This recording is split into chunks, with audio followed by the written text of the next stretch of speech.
আলহামদুলিল্লাহ ওয়াসসালাতু ওয়াসসালামু আলা রাসূলিল্লাহ নবিয়িনা মুহাম্মদ ওয়া আলা আলিহি ওয়া সাহবিহি আজমাইন ওয়া মান তাবিআহুম বিইহসান ইলা ইয়াউমিদ্দিন উহাইয়িকুম বিতাহিয়াতিল ইসলাম আল খালিদা। আসসালামু আলাইকুম ওয়া রাহমাতুল্লাহি ওয়া বারাকাতুহু। সম্মানিত সুধী, আমরা এই সংক্ষেপ পরিসরে একটি মাসালা নিয়ে আলোচনা করব। মাসালাটি হলো যে সন্তানদের ভিতরে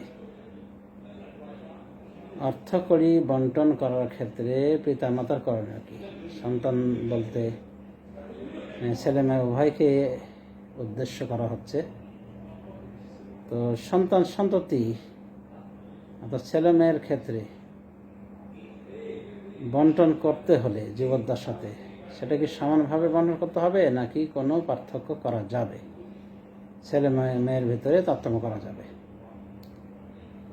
চলুন আমরা জেনে নিই এই মর্মে একখান হাদিস। নু'মান বিন বাশীর রাদিয়াল্লাহু আনহু বলছেন যে তার বাপ অর্থাৎ বাশীর রাদিয়াল্লাহু আনহু তাকে কোনো কিছু দেন, আরেক বর্ণনা রয়েছে গোলাম দেন, এবং তার মায়ের ইশারা ইঙ্গিতে এই কাজটা করে। রাসূলুল্লাহ সাল্লাল্লাহু আলাইহি ওয়াসাল্লামের সম্মানিত সাহাবী এই কাজটা করলে তার বিবি অর্থাৎ বাশীর রাদিয়াল্লাহু আনহুর বিবি বলেন যে আমি রাজি হব না যতক্ষণ পর্যন্ত তুমি এর পরে রাসূলুল্লাহ সাল্লাল্লাহু আলাইহি ওয়াসাল্লামকে সাক্ষী না করবে। রাসূলুল্লাহ সাল্লাল্লাহু আলাইহি ওয়াসাল্লাম সাক্ষী করার জন্য তাকে সাক্ষী করার জন্য নু'মান বাশীর রাদিয়াল্লাহু আনহুর বাবা গেলেন অথবা বাশীর। রাসূলুল্লাহ সাল্লাল্লাহু আলাইহি ওয়াসাল্লাম বলেন যে তোমার সমস্ত সন্তানদেরকে কি এভাবে দিয়েছো, মানে একটা করে গোলাম বা অমুক জিনিস? তো বলেছিলেন না, দেয়নি, শুধু একই দিয়েছে। তখন বলেছেন কোনো কোনো বাবা নাই আশহাদ আলা হাযা গায়রি, তাহলে অন্য কাউকে এর উপরে, আমাকে বাদ দে অন্য কাউকে এর উপরে সাক্ষী করো। ফাইন্নী লা আশহাদু আলা জাওরিন, কারণ আমি জুলুমের সাক্ষীতে নেই।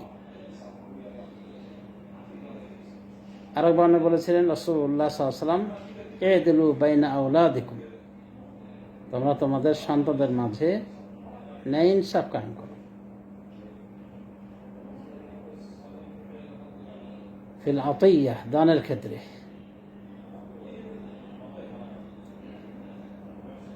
তো এই হলো হাদিস। হাদিসটি বুখারী মুসলিম সহ বিভিন্ন বর্ণনা হয়েছে এবং আমি সারনির্দেশ বললাম। এখন মাসালা হলো যে সন্ততিকে কোনো কিছু দিতে হলে পিতামাতার পক্ষ থেকে সমান করে দিবে না কিভাবে দিবে যাতে করে ইনসাফ কায়েম হয়। হাফিজ ইবনে হাজার রাহিমাহুল্লাহ বলেন, তামাসসাকা বিহি মান আওজাবা তাসওয়িয়া ফি আতিয়াতিল আওলাদ। এই হাদিস ইদিলু বাইনা আওলাদিকুম, তোমরা তোমাদের সন্তানদের মাঝে ইনসাফ করো, ইনসাফ কায়েম করো, না ইনসাফ প্রতিষ্ঠা করো।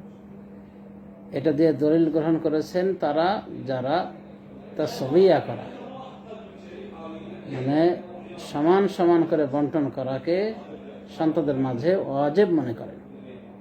অবিহি সারাহাল বুখারী, ইমাম বুখারী এটাকে স্পষ্টভাবে বলেছেন, এটাই করতে হবে। ওয়া কাওল তাউস, আর এটা তাবি তাউসের কথা, মানে সাউরির কথা, ইমাম আহমদ বিন হাম্বলের কথা, ইসহাকের কথা, যে সন্তানদের মাঝে সমান করতে হবে, মানে ইনসাফ কায়েম করতে হবে। ওয়াকালা বিহি বাযুল মালিকিয়া, এবং এটাই বলেছে মালিকীদের ভিতর কেউ কেউ। সুম্মাল মাশহুর, এরপরে তাদের নিকটে অর্থাৎ মালিকীদের নিকটে প্রসিদ্ধ কথা হলো যে এটা জায়েজ নয়। এরকম যদি কেউ করে এই বন্টন এই বাতিল বলে গণ্য হবে। ইমাম আহমদের একটা বর্ণনার মতে এটা সহিহ হয়ে যাবে, তবে ওয়াজিব হয়ে গেল এই বন্টন থেকে ফিরে আসা। কেউ কেউ তফসিল করে বলছেন যে যদি কোনো কারণ থাকে সন্তানদের ভিতরে তারতম্য করার ক্ষেত্রে, কোনো যদি কারণ থেকে থাকে গ্রহণযোগ্য, যেমন কাইয়ুহতাজুল ওয়ালাদু লিজামানাতিহি, কোনো সন্তান তার সে মুহতাজ বেশি তার প্রতিবন্ধিতার কারণে অথবা তার দিন দায়িত্বের কারণে আন্নাফেজাল ইত্যাদি কারণে, তাহলে এটা বৈধ রয়েছে, মানে তারতম্য করাটা বৈধ বিধিসম্মত রয়েছে যদি এরকম উদ্দেশ্য হয়ে থাকে। তাছাড়া তাসবিয়া করতে হবে, বরাবর করে দিতে হবে, মানে সমান করে ভাগ করে দিতে হবে। তবে অধিকাংশ উলামায়ে কেরাম এটাকে মুস্তাহাব বলছেন। আর তারতম্য করা, বিনা কারণে তারতম্য করাকে মাকরুহ বলছেন, মানে হারাম না বলে। তার মানে আমরা বলতে পারি যে উলামায়ে কেরামের একটা অংশ এই বরাবর করে দেওয়া, ইনসাফ করা সন্তানদের ভিতরে বরাবর করে দেওয়াটাকে ওয়াজিব বলেছেন এবং হারাম বলেছেন, এটার বিপরীত করাটা। আর জমহুর উলামায়ে কেরাম এটা মাকরুহ, তার মানে তাদের নিকট চলবে কিন্তু উত্তমের খেলাফ হলো। তো হাদিসগুলির প্রতি যদি আমরা তাকিয়ে দেখি তাহলে এটাই প্রমাণ হয় যে এটা আসলে নাজায়েজ, মানে সন্তানদের ভিতরে তারতম্য করা, বরং ইনসাফ কায়েম করতেই হবে এবং এটাই আকরাবের হক। এখন কথা হলো ইনসাফের ভিত্তিটা কি? ছেলে কি মেয়ের ডবল পাবে নাকি সমান সমান পাবে? মিরাসের বিষয়ে সবাই একমত যে ছেলে পাবে মেয়ের ডবল মিরাস, মানে মরণত যে বন্টনটা হবে। কিন্তু জীবদ্দশায় যে স্থাবর সম্পদ বন্টন করে পিতামাতা, এর ক্ষেত্রে কি সমান ভাগ করতে হবে? তো যারা বলেন যে সমান করে দিতে হবে, ইনসাফ কায়েম করতে হবে সন্তানদের ভিতরে, তাদের ভিতরে আবার এই ইখতিলাফটা যে ইনসাফের ভিত্তিটা কি, ছেলে কি মেয়ের ডবল পাবে? কিছু উলামায়ে কেরাম এদিকে গিয়েছেন ছেলে মেয়ের ডবল পাবে, এটাই হলো ইনসাফ। এদিকে গেছেন ইমাম আহমদ বিন হাম্বল, তার এক বর্ণনার মতে, এবং এটা প্রসিদ্ধ বর্ণনা তা ইমাম আহমদ বিন হাম্বল থেকে, এবং সৌদি আরবের শেখরা এটাকে গ্রহণ করেছেন। শেখ বিন বাজ, শেখ ইবনে উসাইমিন, শেখ সালেহ ফাউজান, তারা এটাই বলেন যে জীবদ্দশাতেও যদি ভাগ বন্টন করে দেয় সন্তান থেকে স্থাবর সম্পদ, তাহলে ছেলেকে দিতে হবে মেয়ের ডবল। মানে ছেলেকে যদি 1000 টাকা দেয়, মেয়েকে দেবে 500 টাকা, এভাবে। এটা হলো ইনসাফ।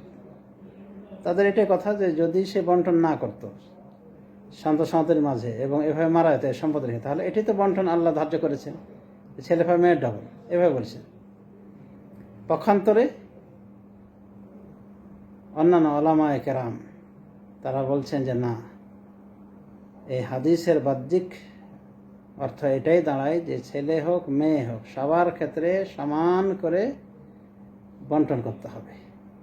অর্থাৎ 1000 টাকা যদি ছেলেকে দেয়, মেয়েকেও 1000 টাকা দিতে হবে। 10,000 টাকা যদি দেয় ছেলেকে, মেয়েকেও 10,000 টাকা দিতে হবে। এবং এটাই হলো তাদের নিকটে ইনসাফ। তাদের নিকটে এটাই হলো কি সঠিক ইনসাফ, মানে তাদের নারী পুরুষ, মানে ছেলে মেয়েতে কোনো পার্থক্য হবে না। হাফিজ ইবনে হাজার রহমাতুল্লাহ আলাইহি এটাকে পছন্দ করেন। তিনি বলেন এটাই সব থেকে পছন্দের অভিমত, যে ছেলে মেয়ে উভয়কে সমান করে দিতে হবে জীবদ্দশায় বন্টন করলে। এদিকে গিয়েছেন আল্লামা নাসির আলবানী রহমাতুল্লাহ আলাইহি, তিনিও বলেন যে সন্তানদের মাঝে দুনিয়ার বুকে ইনসাফের অর্থ হলো সমান করে দিতে হবে, ছেলে মেয়ে উভয়কে সমান করে দিতে হবে। তাহলে আশা করি আমরা বুঝতে পেরেছি ইখতিলাফের ধরনগুলি সন্তানকে দেওয়ার ক্ষেত্রে, সন্তানদের ক্ষেত্রে ইনসাফ করার ক্ষেত্রে। এটা মিরাস না, মিরাস বাদে। অর্থাৎ মিরাস সাধারণত মরণোত্তর হয়, কিন্তু এমনিতে যদি অর্থকড়ি দিতে চায় পিতামাতা বা জমি জামা ইত্যাদি করতে চায়, তাহলে বেশ কিছু উলামায়ে কেরাম এদিকে গিয়েছেন যে দুনিয়ার বুকে যদি বন্টনকে করতে চায় তাহলে সমান সমান করে দিবে। এবং কারা কারা এদিকে গিয়েছেন আশা করি বুঝতে পেরেছেন। বেশ কিছু উলামায়ে কেরাম রয়েছেন, তাদের পক্ষে হাফিজ ইবনে হাজার রয়েছেন, শেখ আলবানী রয়েছেন, অন্যভাবে আরও আইম্মা মুজতাহিদিন রয়েছেন যে সমান করে দেওয়ার পক্ষে। আর মিরাসের যে স্থাবর যেগুলি ভাগ হয়, সাধারণত মিরাস বলা হয় মরণোত্তর যে সম্পদ লাভ করা হয় সেটাকে মিরাস বলা হয়। মানে মানুষ মারা যাওয়ার পরে তার সম্পদে সাধারণত মিরাস বা ইরস সাব্যস্ত হয়। এর আগ পর্যন্ত প্রত্যেকেই যার যার সম্পদের মালিক। তো সেই হিসেবে মিরাসের কথা এখানে বলা হচ্ছে না, বরং মিরাস যেটা মরণোত্তর হবে সেটার ক্ষেত্রে আল্লাহ তো ভাগ্য নির্ধারণ করেছে, ভাগ নির্ধারণ করে দিয়েছে কার কত। সেটা হলো লিযাকারি মিসলু হাযযিল উনসায়াইন, ছেলে পাবে মেয়ের ডবল। কিন্তু দুনিয়ার বুকে যদি বন্টন করে তাহলে এক্ষেত্রে উলামায়ে কেরাম এটা বলছেন। অনুভাবে মরণের আগে মৃত্যু সজ্জায় শায়িত অবস্থাতে যদি বন্টন করে এভাবে সমান সমান করে, সেটাও গ্রহণযোগ্য হবে না। সুস্থ অবস্থায় সে বন্টন করেছে, মিরাসের জন্য অনেক কিছু বাকি রেখে সে এমনি কিছু দিতে চাচ্ছে, সেক্ষেত্রে সমান করে দিবে। এটা হলো ইনসাফ এক শ্রেণী উলামায়ে কেরামের নিকটে। আর এক শ্রেণী উলামায়ে কেরামের ইনসাফ হলো ছেলেকে দিবে মেয়ের ডবল। তো যাই হোক, বিষয়টি ইজতিহাদি। এরপর আমরা মনে করি বেশি হকের অনুকূল হলো যে সমান সমান করে দিবে দুনিয়ার বুকে জীবদ্দশাতে যদি বাপ মা বন্টন করে। আর হলো প্রয়োজনের বন্টন, মানে কোনো এক ছেলে মহতাজ, বিকলাঙ্গ হয়ে রয়েছে, তার রুজি রোজগারের কোনো পন্থা নাই, তো এই জাতীয় সন্তানকে পিতামাতা দিতে পারে, বেশি দিতে পারে। এ বিষয়ে উলামায়ে কেরাম বলা যেতে পারে অধিকাংশ উলামায়ে কেরাম এই পক্ষে গিয়েছেন। কারণ সে অসহায়, তার অসহায়তার জন্য তাকে অবশ্যই দিতে পারে। অন্যভাবে তাকওয়া সালাহের ক্ষেত্রে কেউ কেউ বলেছেন দিতে পারে, মুত্তাকি ছেলে হিসেবে তাকে আলাদা কিছু দিতে পারে। কারণ মুত্তাকি আর ফাজের তো সমান নয়, পাপাচারী। তো বিশেষ করে প্রয়োজনের তাগিদে দিতে পারে। যেমন একটা মেয়ে গরিব জায়গায় বিয়ে হয়েছে, আর এক জায়গায় বিয়ে হয়েছে, আর একটা মেয়ের সচ্ছল পরিবারে বিয়ে হয়েছে। তো গরিব মেয়ের পরিবারে একটা ইয়ার দরকার রয়েছে, ফ্রিজের দরকার,